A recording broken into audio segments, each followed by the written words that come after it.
Sobrang saya po talaga. Hindi po ako mapaniwala kung totoo po ba o hindi. Pero sobrang saya po namin talaga. Hello po, Ma'am Maricel. Maraming salamat po. Lalong-lalo na sa pamilya nyo po. At malaking tulong po at aalagaan ko po itong binigay nyo sa amin na sari-sari store. At mabuhay po kayong lahat. Maraming salamat po, Ma'am Maricel.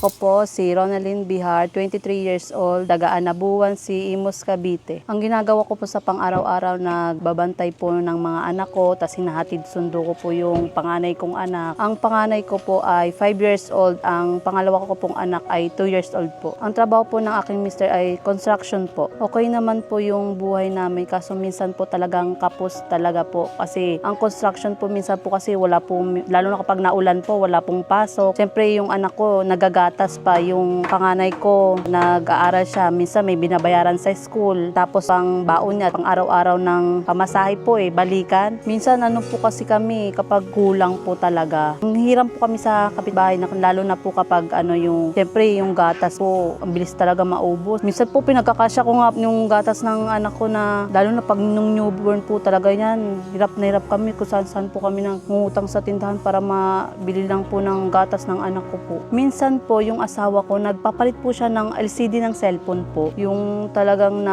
yung sinahod ng asawa ko po, yung kulang po talaga. Pag lalo ng construction po yung trabaho, minsan di po naman po talaga na total 1 linggo may pasok. Minsan po lang po ang pinapasok niya, minsan 3 araw. Tapos yung sinahod niya sa 3 araw na yung pinagkakasya namin yun, na minsan may balance pa nga kami sa tindahan na sa utang. Pinaghahati-hati namin yun. Kunyari, ito kalahati mo na dito sa tindahan na to. Ito, pambiling gatas, yung tag 60 pesos na maliit lang, pagkasyahin mo na kahit pag meron na lang na, kunya may magpapagawa ng cellphone po, ibili ulit ng gatas para may panggatas. Ano pong nararamdaman niyo, ma'am, sa tuwing ganun po ang pinagdadaanan niyo sa buhay?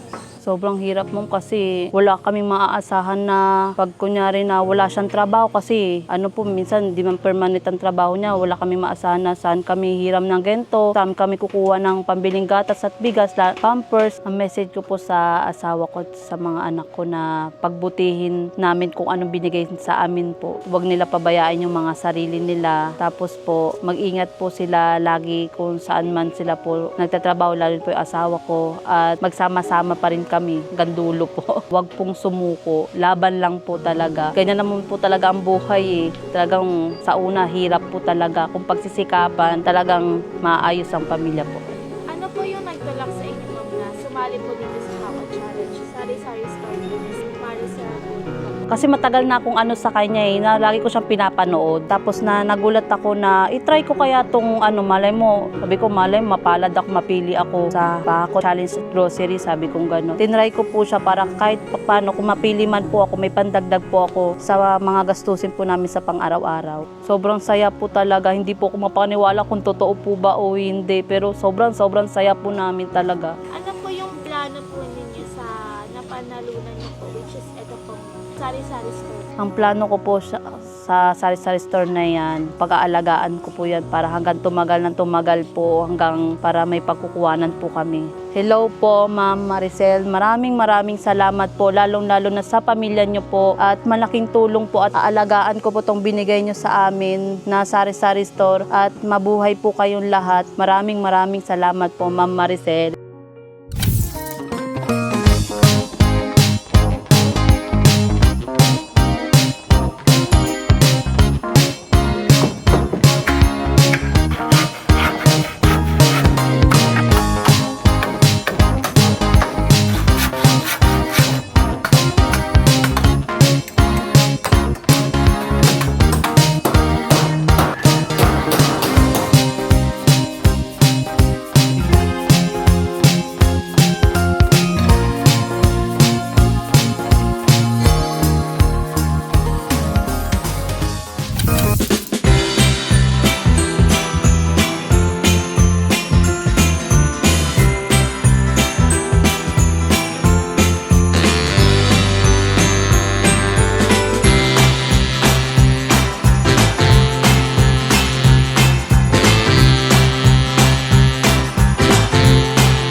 staff po ni Ma'am Maricel Tulfo para handog na po sa inyo yung Hako Challenge sari-sari store niyo po na items. Tara po, tingnan po natin.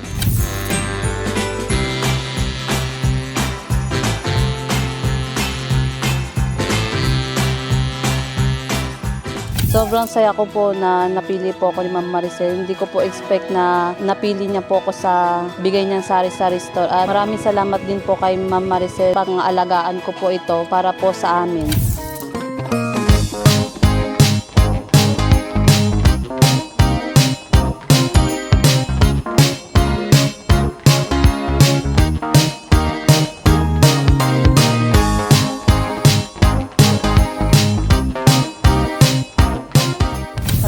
Maraming salamat po kay Ma'am Maricel Tulfo sa binigay niya po sa aming pamilya at maraming salamat din po sa mga pumunta ng staff dito. Aalagaan ko po to at hahalagaan ko po ng binigay ni Ma'am Maricel Tulfo na tulong sa amin. At Merry Christmas and Happy New Year po. Salamat po.